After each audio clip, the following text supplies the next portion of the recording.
Let's do this. Okay, let's talk about the moment nobody plans for. Everything's connected, everything's integrated, everything's working. But then something breaks. Or worse, something gets in that shouldn't be there. Now, the question isn't how advanced is your system, it's who's in control and what the hell happens next. And that's coming up next on TiPS, Today in Public Safety. Welcome to TiPS, Today in Public Safety, your go-to podcast for today's breaking stories and public safety news. Here's your host, Fletch, with today's tips. Welcome to TiPS, Today in Public Safety. This is Fletch. I'm a NENA certified ENP, and every Monday, Wednesday, and Friday, I bring you the latest, most informative, and sometimes controversial takes on emergency communications. Today, we wrap up our fictitious Ivy League campus series. Over the last 6 episodes, we've covered fragmentation, the NG911 integration, architecture, IoT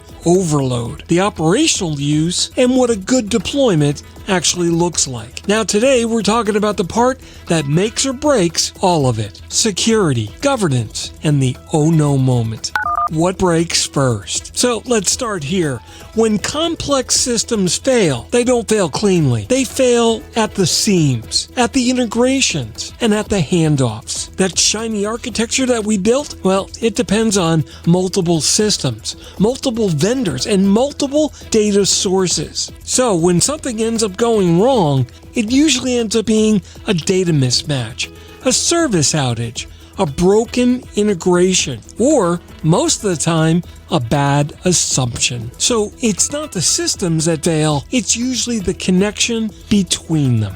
The security reality nobody wants to admit. Okay, time to get uncomfortable again, but just for a second. You just connected UCaaS platforms, IoT devices, security systems, and next-generation 911 access. It's all now living in a shared ecosystem. That's powerful. It's also a bigger attack surface than you've ever had before. So ask yourself this: are these systems segmented? Are they authenticated properly? And are they being monitored in real time? Or did we just hook everything up and hope for the best? So if your soda machine can see your emergency network, you probably have a problem.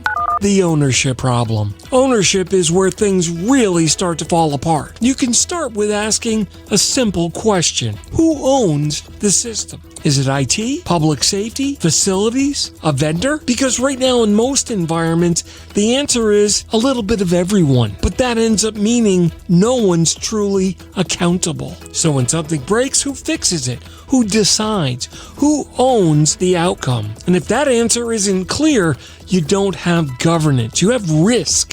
Policy versus technology. Here's something that we talk about all the time, but don't talk about enough. Technology moves fast. Policy does not. So what happens? We end up deploying new integrations, new capabilities, brand new data flows. But we fail to clearly define things like when they should be used, who can access them, and what decisions that they support. And that's what ends up leading to inconsistent use, overreach, and hesitation at the worst possible time. If your dispatchers don't know what they're allowed to do, they won't do anything when it matters most.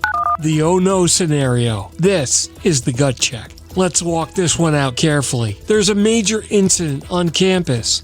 Systems light up. Data starts flowing. Everything that we built is in play. But then a data feed drops. Data starts to conflict. An alert goes out wrong. Or worse, something was compromised. Now what? Do your dispatchers trust the system? Override the system? Know what's actually real? Or do they hesitate? Because hesitation is where time gets lost.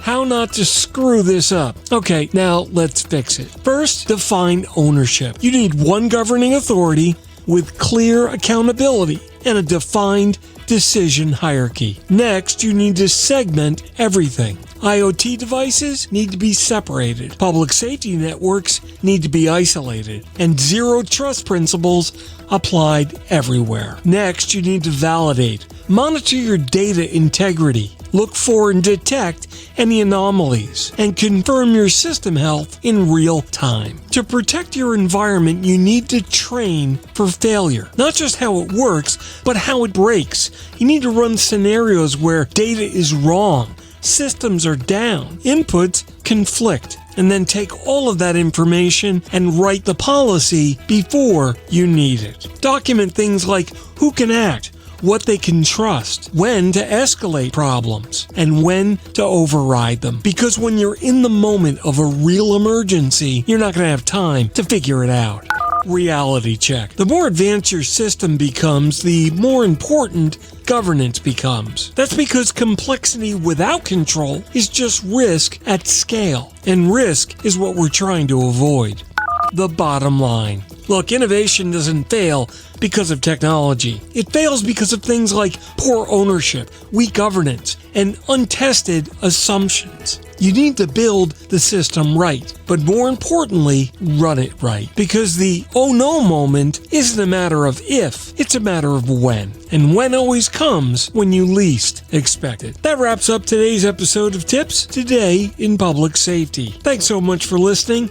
For more updates and insights, remember to follow me on social media at Fletch911. And you can visit 911tips.com for a complete archive of my previous episodes. Remember, my blogs are available online at Fletch.tv. And my professional website is at Fletch911.com. Stay safe. Thanks so much for listening. And if you're in public safety, thanks for what you do every single day. We'll catch you next time. Take care. You've been listening to Tips Today in Public Safety, your go-to podcast for today's breaking stories and public safety news. Hosted by Fletch and available every Monday, Wednesday, and Friday. Catch past episodes on 911tips.com. Be sure to like and subscribe, and remember to join us each week for the latest on NG911.